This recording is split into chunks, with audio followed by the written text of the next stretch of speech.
Hi, fourth grade, welcome back. We've been talking about Picasso. We've been really inspired by his works that include musical instruments. Picasso is one of the most famous artists who ever lived. Many of his artworks are very shattered looking. This is a style called Cubism. Picasso pretty much invented Cubism. It looks like it's shattered into a million pieces, but if you look closely, you can find faces, you can find musical instruments, anything. Some of his paintings are not so cubist after all, though. If you look at some of his paintings from the blue period, where he used a lot of blue colors, you'll see a lot of very depressing, very sad images of people who just don't look happy. And this reflects Picasso's kind of depressed stage of his life. He wasn't very happy, and his paintings reflected that. Later on, he started using more color.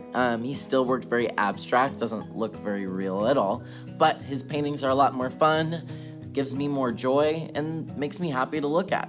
So eventually, he was a little bit happier. So I went back and I fixed some of my areas. I'm currently waiting for them to dry. Another thing I want you to do is I want you to find those big Sharpies again, and I want you to go over your lines one more time. This is gonna make them much more clear. Let me show you how.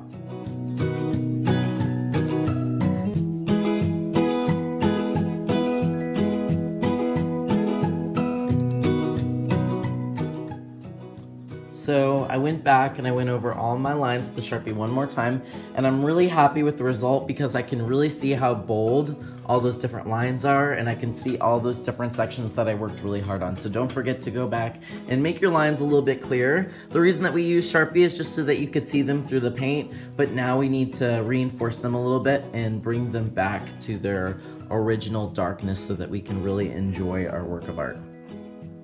So now it's time for us to fill out the post-assessment. You're gonna need a pencil, you're gonna need your beautiful artwork that you finished, you're gonna need a glue stick, and then you're also gonna need this paper that says My Masterpiece. So the first thing it says is artist, and that is going to be you.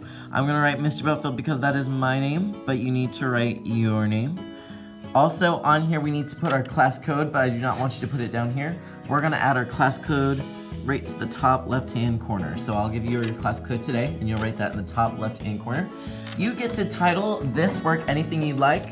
I see a saxophone, so I'm just gonna title this Crazy Saxophone. I can help you spell the names of these instruments, but you could also name it whatever you would like to name. This one says, while creating, I learned that, and because this is a sentence stem, you do not have to make a complete sentence here, but you do have to end it with punctuation, which means either a period, question mark, or exclamation point. So it says, while creating, I learned that, well, I learned that going back and fixing mistakes is always possible. So I'm gonna write that there's always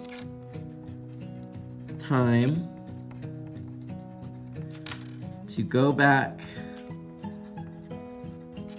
and make work stronger.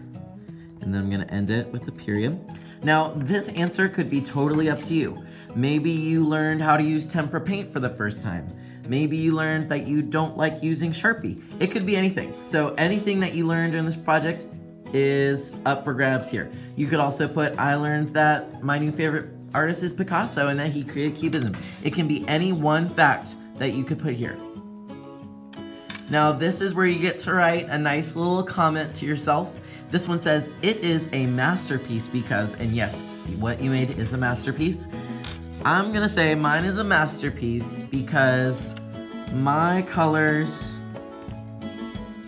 are rich, which means they are bright. So I'm gonna write rich and bright. So very deep colors. I did well coloring. My colors are rich and bright. Maybe you did really well on the Sharpie. Maybe you did really well drawing your instrument or coming up with creativity outside of your instrument. So it really could be anything. Once you have done this, you're going to flip your beautiful artwork upside down.